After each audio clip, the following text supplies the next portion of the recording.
That's an interesting rivalry with you guys. Yeah. You know? No, it was, yeah. I mean, both of us, it's was certainly a rivalry. Yeah. I mean, we got to compete for a lot of years together.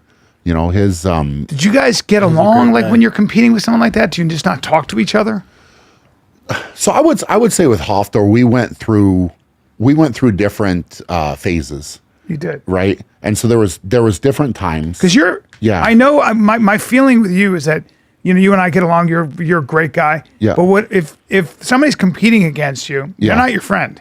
No, for sure. I'm too but is there bad blood? You know what I'm saying? Like, is there bad blood amongst the strongmen? Like, I feel like all you guys are pretty chill. You're lifting weight. So it's not like you're punching each other. There is for certain guys, right? And you're not punching, but it's, you know, the only I would say the only kind of altercation that we ever really got into was in Brazil at a contest down there. And, yeah. What was it over? It was a dumbbell event, right? And the way that and to be fair, it wasn't completely on him. It was on the referee. That makes sense. So the way they had set this up, and I don't want to like take forever because it's a little bit longer, but basically the referee said he was going to stay in a chair because we were in front of an audience, and he's like, hey, you have to face me, so you can't turn. And sometimes with the circus dumbbell, the referee will walk around you to give down calls, but in this instance, he said, I'm going to stay seated. If you drop the dumbbell weird, you need to turn it to face me to get a down call, which is fair, right? So we went out. The dumbbell was really light for this contest. So you really had to be quick with your reps. And so, you know, I had done one more rep, I believe, than the guy in second. So it was a big number of reps, like 11 or 12 reps, something like this, right? And so, which is I believe it was in 60 seconds. So you're moving like quickly and you can't. And so it comes down to the last rep. I think Hafthor had done 11, drops a dumbbell, goes to the 12th, and the referee gets up out of his chair because he was faced the wrong way, gives him a down call by getting up out of his chair. So really the referee, I think, is to blame here. Yeah. So we came back, and, you know, tension is high, man. Like people that haven't competed at a high level, when you're coming back and your adrenaline's pumping and you're trying to win something that bad, it's you know, it's just a higher, it's just a male thing that's higher at that moment. So I came back and I was pissed off at Hafthor because he didn't face the referee, and I felt like, okay, you didn't face the referee, but also the referee got up, right? So we got into it a little bit there, and you know, I think he probably scared a few people backstage. Giants going at it. Yeah, but you know, it's things that's the height of competition. Competition's so interesting like that. When you look at the top tennis players, they've been playing against each other in many cases since they were kids, right? Literally 6 and 7, 8 years old. So they know each other super well. Yeah. When they are waiting to be announced and play, they're this far away. They're not looking at each other. They don't say hi. They don't talk to each other. It's like, you have to. It's so wild. He's like, dude, you've known each other forever. They're like, nah, they will not talk to each other. Well, that's like boxing. I mean, like Ryan Garcia and Haney, they fought 4 or 5 times already in amateurs. Oh, they did? Oh, yeah. Oh, boy. Yeah, they all come up together. Yeah. What's going on with Ryan Garcia? I don't know. We'll get to it. Yeah. Yeah, mental break. I mean, you're gonna have competitiveness, right? Like, and I think the key is to be able to turn it on when you're competing, and then afterwards you shake hands, whatever. And that's typically what happens, right? Like, I mean, there's sometimes higher tension between certain guys, but, you know, collectively speaking, you know, most of the time it's like, hey, we're gonna go out and compete. I'm gonna try to beat you. You're gonna try to beat me, and then we're done. Contest is over. You've got more wins than Thor, though, don't you? Overall, I mean, at the top level contest, yes. But it's, you know, internationally, I don't know how many he has. But I would say, like, at the bigger contest, yes. So, you know, but a lot of the guys in Europe it's easier for them to compete more.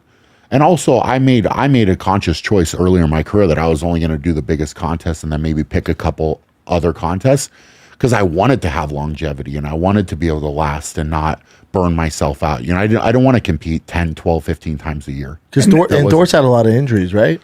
Not a lot, actually. He did pretty well with avoiding injuries. I mean, him and I both did. To be fair, like, the only, like, knock on wood, massive injury that I got was I detached my bicep in 2012 and had to have that reattached. That's not fun. That was just from me training not smart. Yeah. But and I noticed that when we worked out, you were really careful, even with lightweight. Like, you're serious. Yeah. If you're like just demonstrating, you take it so seriously, because any little detail can fuck you up. And that's what it is. But I mean, for him, he tore his back. That's the biggest thing That's a bad for him, and it is about him. But he's coming back. I mean, he's coming back to Strongman, and it'll be interesting. He just did to see. some deadlift over 1,000 pounds. I saw. Just this last weekend. Yeah, and that looked great, man. Yeah. So I mean, certain things, it's like once you've been there. I mean, that event, like within the sport of strongman, the deadlift there, because they competed at the Arnold. That's a unique one, right? And there's been some conversation within the sport about that weight, because it's the same bar and the same weights that we always used. So, it's 1,006, but, we've had different conversations. I actually did a small podcast with Hafthor this last fall talking about it. Because, for me, typically my opener on that bar was around 970 or 980. That's your opener. First lift. Whereas most of the competitors are getting out, and this year it was the first event of the contest, so everybody's fresh. What is that lift? What's that lift? The deadlift? Deadlift. Yeah. 960 is your opener. Not typical. Well, I think my last year on that bar, I opened at 980. They say that if you wanted to judge somebody's strength from one lift, typically it would be deadlift. Which is what we were saying earlier about that, right? Yeah. So it's a great indicator of strength for sure. Yeah. So, but Hafthor only had to lift 1,006. Like, there's nobody pushing him to go beyond that, right? So, like, my second lift would have been that year was 1,021 was my second lift, and then Hafthor and I, every additional pound makes all the difference, right? Yeah, well, that's the way you choose your weight jumps, and that's what's on the list of the 1,021. But then that was the year that Hafthor, he set the record on that bar. That's right. At 1,045. And then my last lift, I had him where I wanted him. My last lift that I call was 1,051. Damn. Right. And that's where I tore my hamstring on that one. So I didn't lift it.